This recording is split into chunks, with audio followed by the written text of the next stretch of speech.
With just 2 working days left, should you be selling anything before April 1st? If your portfolio has too many funds and you don't know where to start, we'll help you cut through the clutter.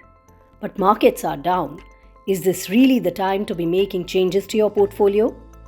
A new Income Tax Act comes into effect this April 1st. What does it actually mean for mutual fund investors?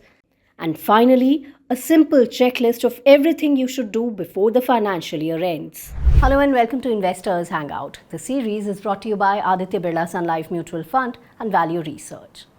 Now, April 1st is one day when nobody trusts whatever they read online. But this year, April 1st is different.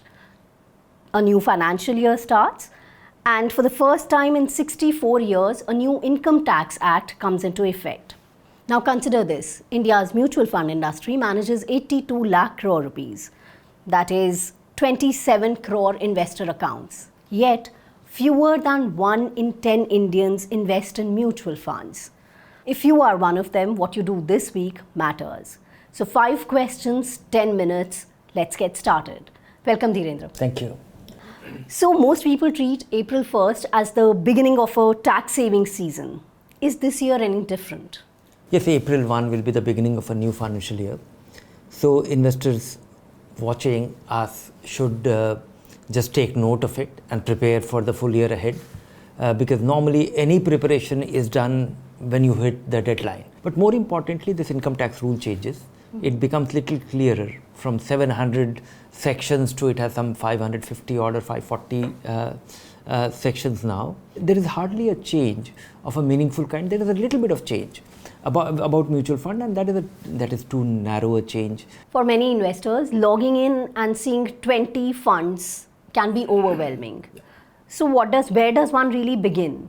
To begin with, look for your NSDL account or look for your consolidated account statement or come to Value Research online and look at your portfolio where everything gets aggregated. Not just this, but also your stocks, also your NPS. But that apart, the real thing to look for is this is also a time to review, work on your annual action plan, because you will still have 2 business days, that is Monday and Tuesday, to make some changes. You have your entitlement of 1.25 lakh rupees every year, which you can avail on capital gains. If you have and don't do it just for that. You should not do just to save taxes, but if you have to do some rejigging, if you liked a fund, you invested, and now you are not liking it, and not liking it for a reason, that it is not proving to be a good fund for objective reason, make those changes, avail these. This is time to calibrate, do an objective review of your portfolio on the financial year end, and rejig if you have to do any kind of rebalancing. But this also happens to be a time when the markets are down. So if someone has to sell something, is this the right time to be taking such actions? Up market or down market is not a reason why you should not be making changes in your portfolio. You should be doing it in good times, you should be doing it in bad times, because it should be aligning with your goals. If you invested with a mindset that you want to be 75% into equity, and today because equity has gone down, it has become 65%. It is time to rebalance. And down market means that you will be taking money out from debt fund to equity fund. The other reason why you should make some change, that you invested in a fund, you thought it will be good, and it is not proving to be good. And it is not proving to be good, which you have decided conclusively based on numbers. Get rid of it. But just because the market is down, you should not act. Just because the fund is not doing well, but the whole market is not doing well, is not a good enough reason. So do an objective assessment of how do you stand. Your situation can change. You started investing, and for last 5-10 years you have been doing it. And now you are closer to your retirement, and 3 years time you will retire.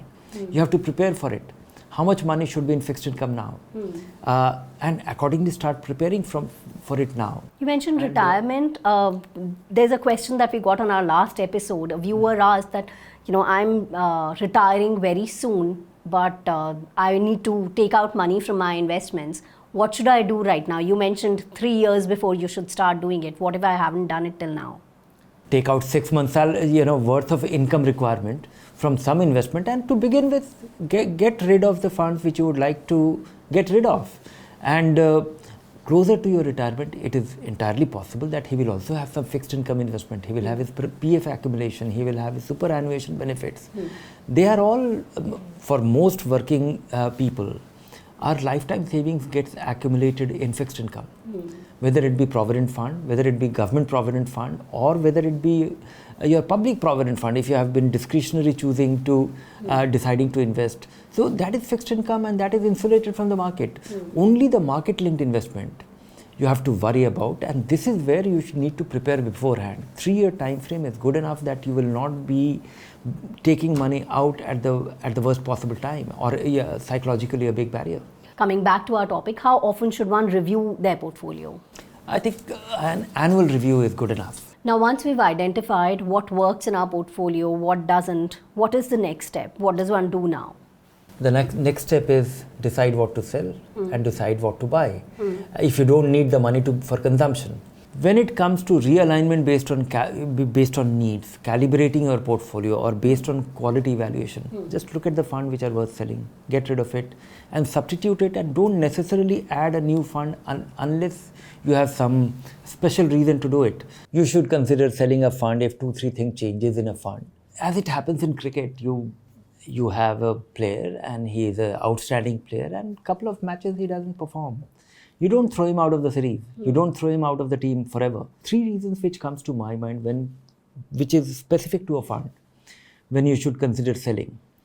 A fund manager changes his style and you don't like it anymore. The fund has consistent underperformance in a category over a couple of years, not few quarters, not 6 months, not 1.5 years.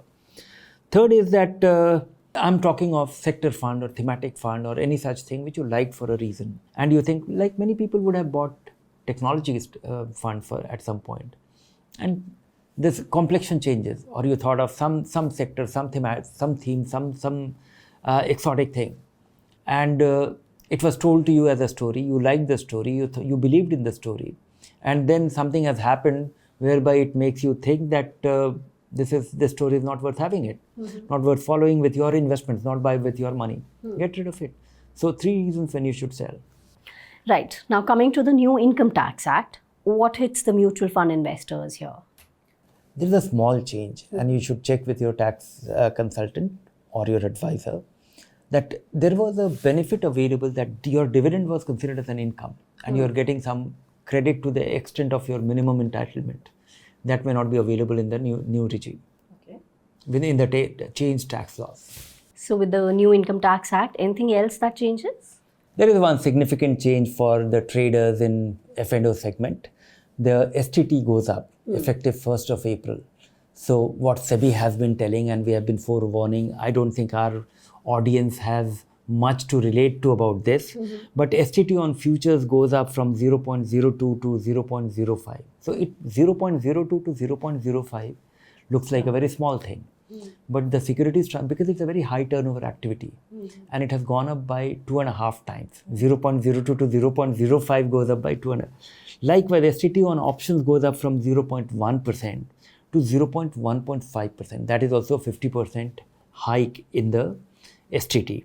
Then what was actually talked about in great detail, that the secondary market purchase of sovereign gold bonds is now subject to capital gains tax. Everybody assumed that this was a 8-year term bond and whosoever was holding it till redemption from the date he bought will be tax exempt. That is valid for the original holder. If you got it in the initial issuance, you bought it from the government by applying it and hold it for the 8 years term, that is still tax free. But if you bought it from the secondary market in the stock exchange, the date of purchase and the redemption date, this particular gain will be taxable, and gold prices have gone up, so has sovereign gold bond prices. So these are 2 nominal changes. One which I'm very confident that are the people who will hear us, they don't indulge in that area. Right. Now, finally, today is March 27th, barely 2 working days left before the new tax and the new laws come into effect. What is the checklist? What should one do now? Do a status check. Get all your investments at one place. See what all you have, why you have it. If you don't get an answer, then try and find out what it is and should you have it. It's about time to, and the market is also not very favorable. It is about time to prepare yourself with an action plan. And so log into Value Research Online, look at your investments closely, and make the changes. Look at your asset allocation.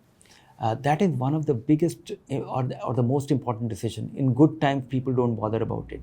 All equity is fine till it's going up. Suddenly everybody will start telling you that why not have multi-cap, flexi-cap or multi-asset. But it's not about that. You should have your plan.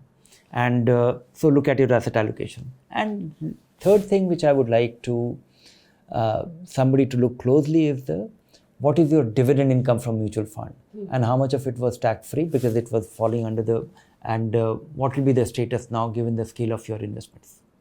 All right, so 3 things: log in, check your asset allocation, and if you hold dividend plans, call your advisor.